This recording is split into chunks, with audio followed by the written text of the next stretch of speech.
Hello students, very good morning to all of you.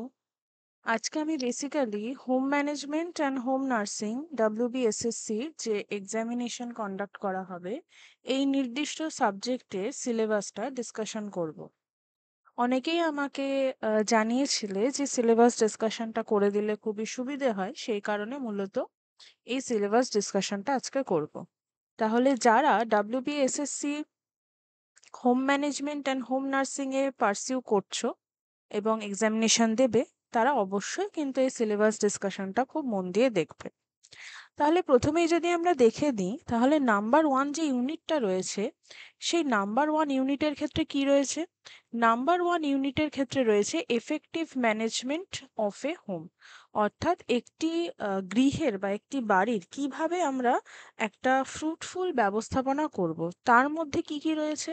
প্রথমত আমরা home management বলতে কি বুঝি, এবং এই হোম ম্যানেজমেন্ট একটি বলছে যে চেঞ্জিং ওয়ার্ল্ড, অর্থাৎ বিশ্ব পরিবর্তনের ক্ষেত্রে হোম ম্যানেজমেন্ট কিভাবে গুরুত্বপূর্ণ। এবার মানে এই যে লাইনটা আমি বললাম, এটা একটু অড মনে হতে পারে। দেখো, যদি আমি আমার বাড়ি বা আমার গৃহ বা আমরা আমরা যেখানে রয়েছি সেই জায়গাটার যদি পরিচর্যা ঠিক করে না করতে পারি, তাহলে একজন সিটিজেন কিভাবে আমরা আমাদের সোসাইটির জন্য কন্ট্রিবিউট করব। এবং সেক্ষেত্রে হোম ম্যানেজমেন্ট কিভাবে ওয়ার্ল্ড পার্সপেক্টিভে একটা রোল প্লে করছে, সেটা কিন্তু মূলত এখানে দেখানো হবে। তারপর রয়েছে অ্যান আইডিয়াল হোম মেকার, একজন বলতে পারি আদর্শ গৃহ ব্যবস্থাপক বা হোম মেকার কেমন হতে পারে, তার মধ্যে কি কি কোয়ালিটিস বা কি কি গুণ থাকতে হবে। তার সাথে সাথে management and use of different resources, যে সমস্ত রিসোর্সেসগুলো রয়েছে সেই রিসোর্সেসগুলোর মধ্যে হিউম্যান রিসোর্সেস কিছু রয়েছে, কিছু নন হিউম্যান রিসোর্সেস রয়েছে, এবং সেগুলো কিভাবে আমরা কাজে লাগাবো। তার সাথে সাথে planning and processing of daily duties of A home maker, তো হোম মেকার যিনি হন, সেই হোম মেকারের প্রত্যেক দিনের কি কি ডিউটিস রয়েছে তাকে প্রত্যেক দিন প্ল্যান করতে হবে। আমরা যদি আমাদের আম, বাড়ির আমাদের মায়েদেরকে দিয়েই দেখি, তাহলে দে আর দ্য হোম মেকার।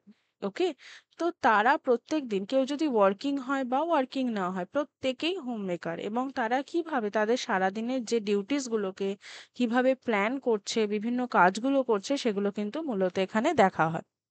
তারপর হচ্ছে cleaning and care of the house, কিভাবে বাড়ির পরিষ্কার পরিচ্ছন্নতা মেনটেন করা হবে, সেগুলো এখানে দেখা হবে। Cleaning and polishing of furniture and metal used in household, অর্থাৎ ধাতব যে জিনিসপত্রগুলো রয়েছে বা ফার্নিচার যেগুলো রয়েছে, তার পরিষ্কার পরিচ্ছন্নতা কিভাবে করা হবে। 3 নম্বরে কি রয়েছে? 3 নম্বরে রয়েছে ক্লোদিং অ্যান্ড ইটস নিডস, অর্থাৎ জামা কাপড়ের কথা এখানে বলা হচ্ছে। কেন, ওয়াই ক্লোদিং ইজ ইম্পর্টেন্ট, তার পারপাস কি, তার সাথে সাথে এজ, সেক্স, ভোকেশনস মানে কি ধরনের অকুপেশনের সাথে সে যুক্ত, এবং সিজনাল ভ্যারিয়েশন, এই সমস্ত কিছুর উপর ভিত্তি করে অবশ্যই কিন্তু চয়েস অফ ক্লোথ করতে হবে। আমরা সামারে যেই ধরনের ক্লোথ পরবো, উইন্টারে সেটা পরবো না।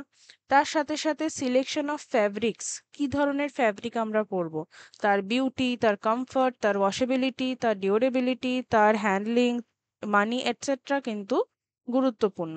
4 নম্বরে কি রয়েছে?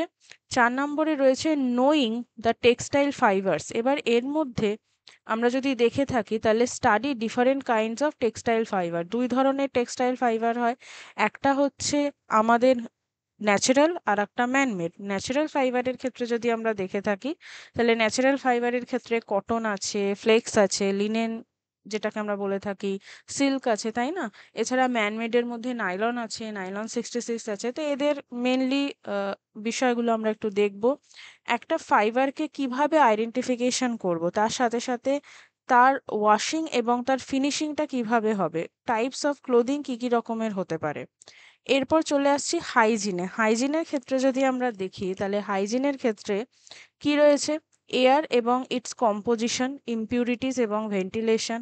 ওয়াটারের ক্ষেত্রে যদি আমরা দেখি, তাহলে পলিউশন, পিউরিফিকেশন সোর্সেস। তারপর হচ্ছে হোম নার্সিং। হোম নার্সিং এর মধ্যে হোম নার্সিং এর বেসিক প্রিন্সিপাল কি, এবং একজন গুড নার্স হতে গেলে বা তার ডিউটিস কি কি থাকে, গুড নার্সের কোয়ালিফিকেশন কি কি হয়।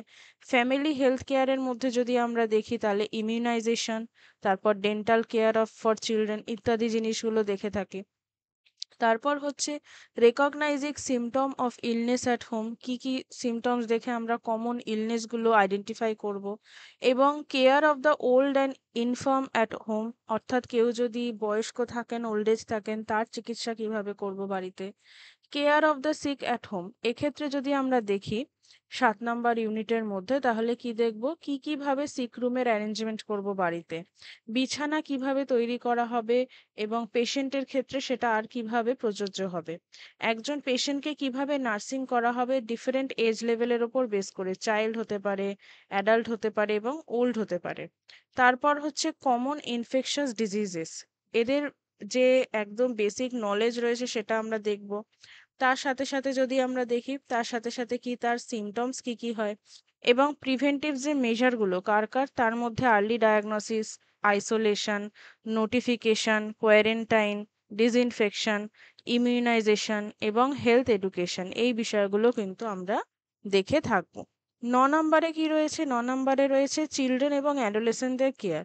তাহলে চিলড্রেনদের কেয়ারের ক্ষেত্রে অবশ্যই ফুড, ক্লোদিং এবং প্লে ম্যাটেরিয়ালস, এখানে অ্যাটেরিয়ালস লেখা আছে, এটা প্লে ম্যাটেরিয়ালস হবে।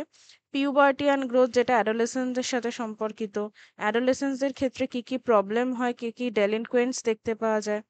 10 নম্বরে কি রয়েছে, family life education, future home maker, যিনি ভবিষ্যতে একজন হোম মেকার হতে চলেছেন তার ক্ষেত্রে অবশ্যই তার ম্যারাইটাল লাইফের প্রিপারেশন কেমন হবে, সে প্যারেন্টহুডে এসে কোন কোন রেসপন্সিবিলিটি পাবে, তার ইন্টারপার্সোনাল রিলেশনশিপ কেমন হবে তার ফ্যামিলি লাইফে, তার ফ্যামিলি প্ল্যানিং এবং পার্সোনাল হেলথের যে কনসেপ্ট, সেই কনসেপ্টটা কিন্তু মূলত এখানে দেখা হয়ে থাকবে।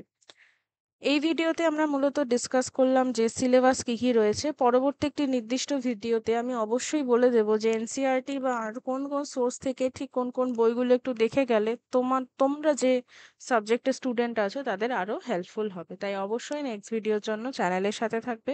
চ্যানেলকে যদি সাবস্ক্রাইব না করে থাকো অবশ্যই সাবস্ক্রাইব করে দেবে। Thank you.